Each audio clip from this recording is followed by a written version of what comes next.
swimming through the mountains.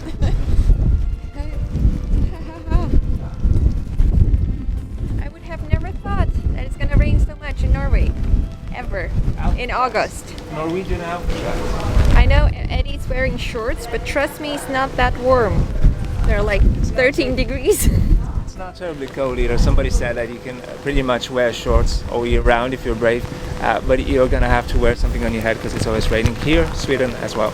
Yeah, so bring a cap who's gonna protect you from the rain. Pouring rain all the time. Oh my god, my camera is so...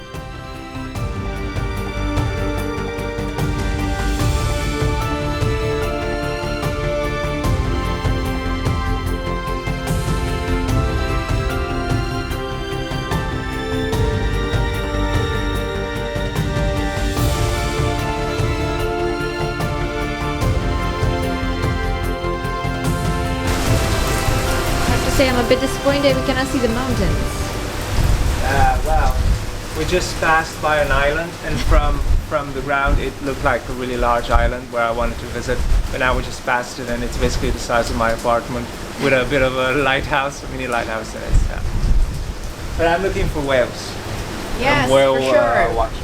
If we cannot see the Whale mountains, spotting. the whales will be totally visible in this outstanding rain. You cannot even see the land that way. So this is what the fjord is. That's why nobody knows how many fjords there are in Norway, because you cannot see them. It's really hard to count. I think there are so many that they actually said only about 1,000 of them actually have names, so they haven't gone around naming all of them. Some of them are unknown.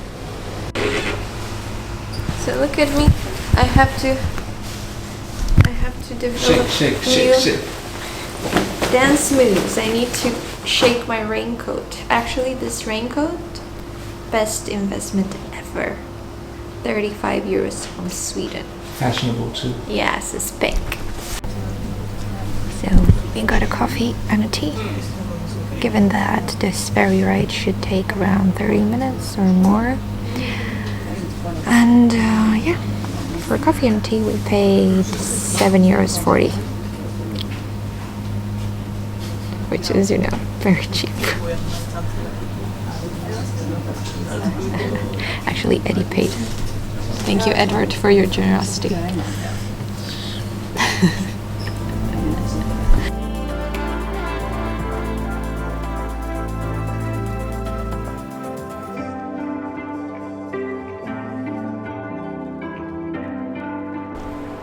So we stopped randomly on the side of the road to admire this beautiful waterfall, but Norway's there are plenty of random waterfalls all over Norway because near the fjords it's like you have a lot of mountains, and then you have the water from the sea, which looks like a lake but it's not exactly a lake, and then you have obviously the waterfalls, because if you have mountains you have water falling from it. So yeah, if I have to define Norway in one simple image, one that you don't have to pursue, like drive too far away, it would be something like this: mountain, waterfalls, a bunch of them, and a lot of roads, tunnels under the sea, through the mountain, a lot of tunnels, and ferries, you know, all kinds of roads. Really good infrastructure.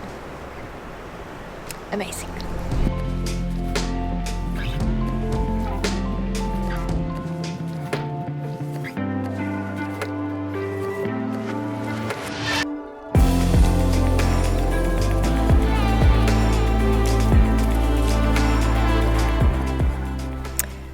Our roads are again with the ferry. So to continue we have to pay.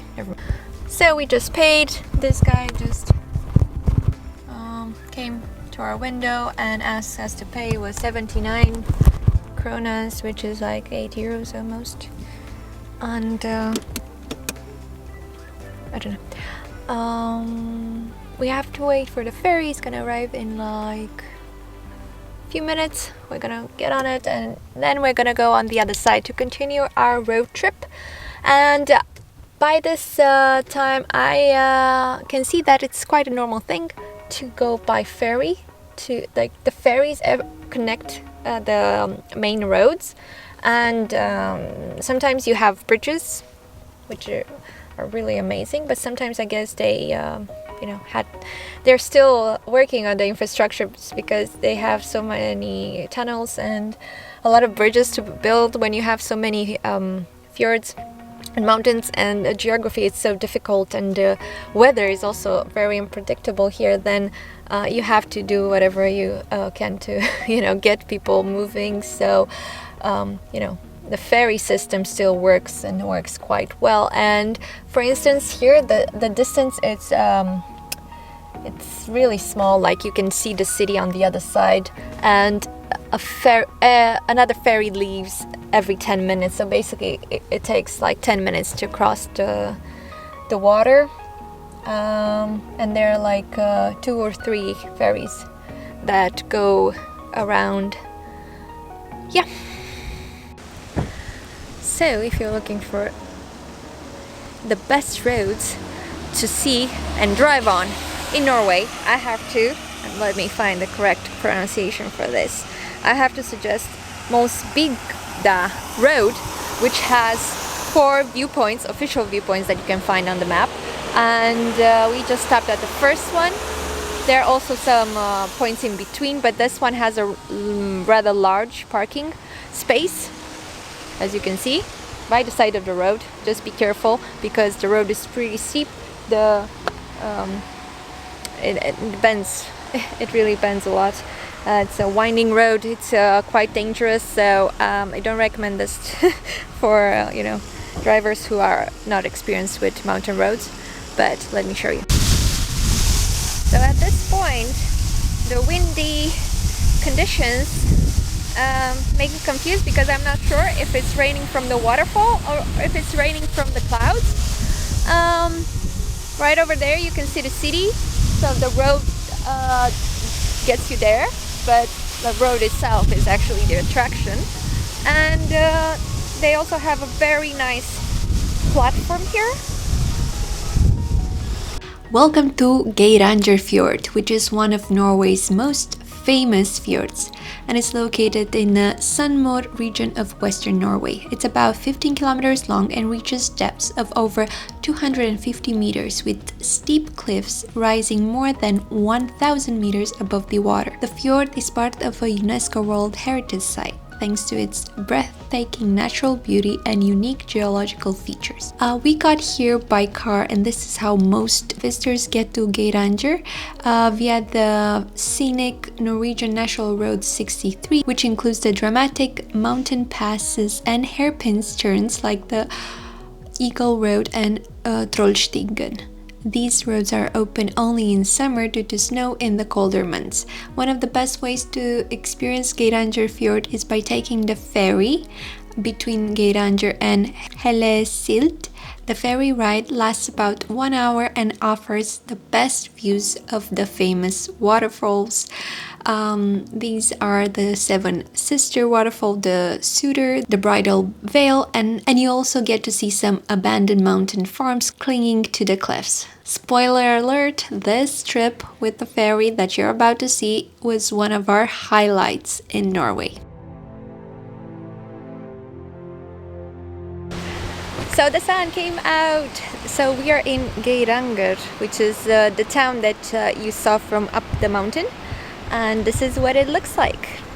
It's pretty pretty. It's pretty nice, and right now, with the sunlight and everything, is super gorgeous. And this is the fjord. We just missed the ferry, so we have to wait for like 20 minutes for the next one. And because this area actually is really touristic and a lot of people come here, it's one of the most impressive fjords. You can see that it caters towards tourists a lot. Also the ferry is a bit more pricey, so you have to pay for the car and the driver, which go together, because without a driver there would be no car. And then for each person extra you have to pay a fee. So for us two and the car, it was 106 euros. That's not cheap. Eddie is still processing this. We were not expecting it. but it takes about 1 hour and it takes you around the fjord. So basically it's not just a ferry to cross over, like to continue the road. It's more of a experience, and it's a touristic experience, because if you wanted to go around, there is a road actually, but it takes forever. So with the ferry you have 1 hour to admire the fjord, and you can also get up on the ferry on the observation deck, and it offers beautiful views. Edward, thank you for financing this Norwegian trip and the ferries between the beautiful, majestic nature called fjords. It was my pleasure and my surprise. We were expecting it to be like 10 euros, and I was like randomly asking the staff, so how much is this one, because this is our third for the day. He was like 1,005 crowns, but it I was like, it didn't completely shock me, because I'm so used by now to just being asked for a lot of money wherever I go in Norway, that I've just relaxed. I've learned to turn it off. And the way he said it, he was so relaxed. It was like he was asking for 10 euros for a coffee. Totally normal. Why bother? So we are about to board the ferry to Hellesylt. Yeah, I just want to show you the receipt. Do you see it? Most importantly, do you see the total amount here? Yeah. So you pay for one car and extra person for people. Okay, so the cars are getting out, and we are then gonna drive on the ferry. We are actually a lot of cars over here waiting, and yeah, it's a pretty popular route, given that this fjord is one of the only two fjords that are UNESCO Natural Landscape Heritage Sites from Norway. We had no idea actually. This came as a surprise, and I was really shocked to see a lot of people and tourists here, but now it makes sense. That's why they also have a visitor center, information center, and all kinds of touristic things, and the really expensive ferry to take you around the fjord. Fortunately, we missed the one before this, which was 1 hour ago, when it was a bit sunny for some minutes, and now it's cloudy again. But what can you do? What's different about this ferry compared to the other ferries is that they're extremely well organized, if you can say that, because they're usually really well organized. But right now you have an extra person that asks you how many people are in the car, because you pay per person, and then you have a special assigned person on the ferry that tells you exactly where to park and stop, and we are the first car on our lane. This is like the end of the front of the ferry, and yeah, they were like, let's use every meter of this ferry, and they told me to drive up to this point, which for me it's very upfront. But it was, for the what, Edward? I'm not sure, but I think I need to be excited. Yeah, let's see what they sell on this ferry, because actually it's a cruise. That's why you pay so much. It's a cruise, and the views are spectacular. Kilometers or 12 miles, and the trip takes about 1 hour. The Geiranger Fjord has a depth of over 200 meters, that is 600 feet at its deepest. In along the fjord, you can see many majestic waterfalls, as well as a number of mountain farms that are now no longer inhabited. There is a dramatic history connected to almost every farm. We ask you please notice the safety regulations and the non-smoking restrictions. Please. Vägen till Geiranger. Ørnesvingen til Ørnesvingen. Når sitt høyeste punkt 620 meter over fjorden.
fjord in particular part of UNESCO's natural landscape heritage? Well, apart from this gorgeous views, you also have some farms from older than 100 years, but all of them were abandoned. Now, my question is, why and who decided that this place is a good place to, have farm? Edward, what is your first thought on this? My first thought is it's a battle for the fishies, and I have to say that most farms were here, not here. One was down here, but the other ones were you just need a really long line.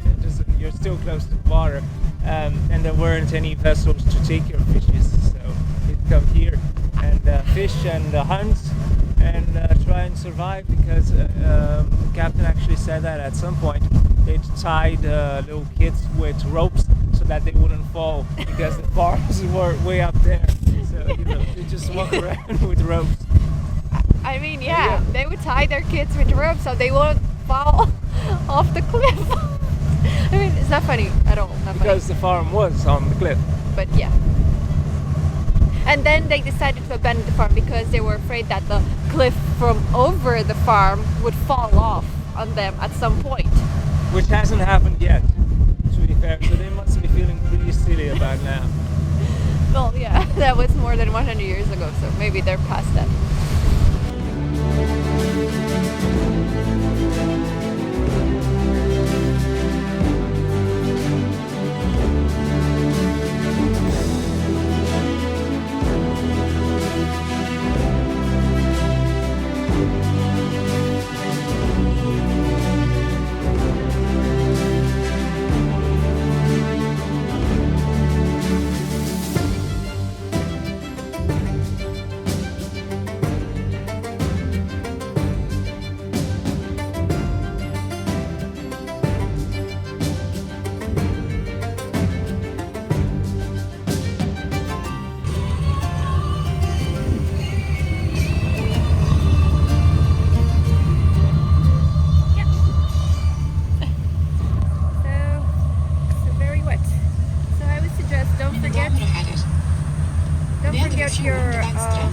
Raincoat. So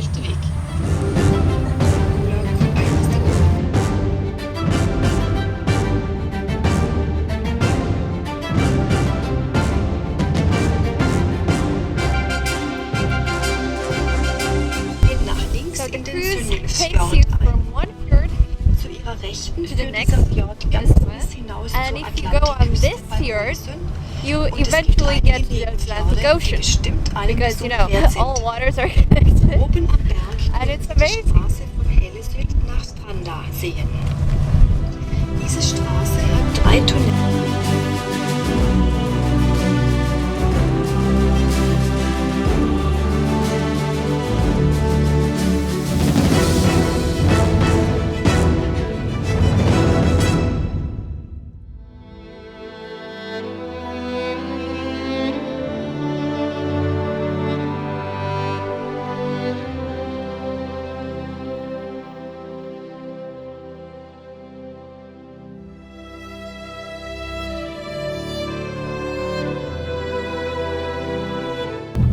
We arrived.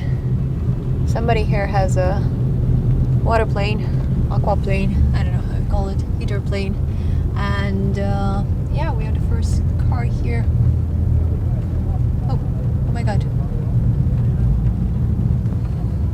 Ha ha ha.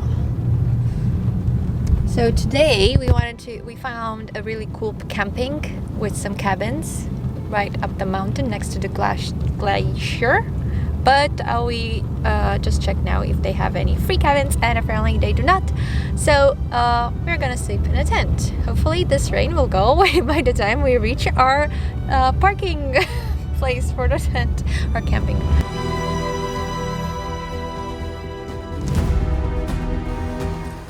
So this bridge over here that we found, actually this lady from this hostel that we stayed at last night told us about this stone bridge. Is like 200 years old, and you don't see a lot of old constructions here in Norway, so we decided to take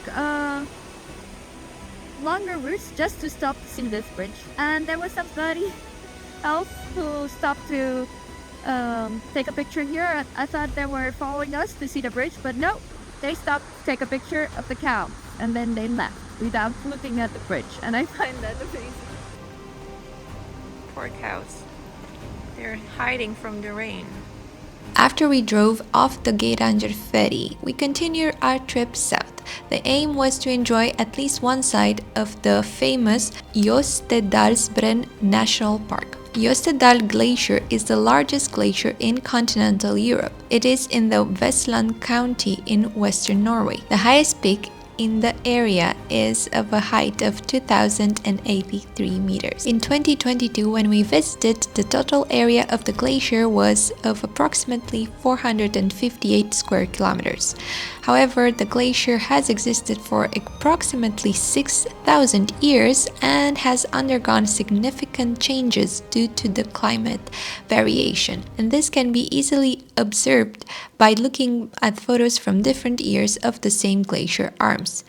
Since this is a popular attraction in Norway, some of the glacier arms are easily accessible to almost anyone. We chose to visit the famous Briksdalsbreen glacier arm, and it surely did not disappoint. At the end of the road, there is a camping site and also a hotel. Unfortunately, it was fully booked when we got there. Luckily, the staff at the hotel knew another local accommodation just a few kilometers back on the road, and they were kind enough to call for us and ask the owner about it.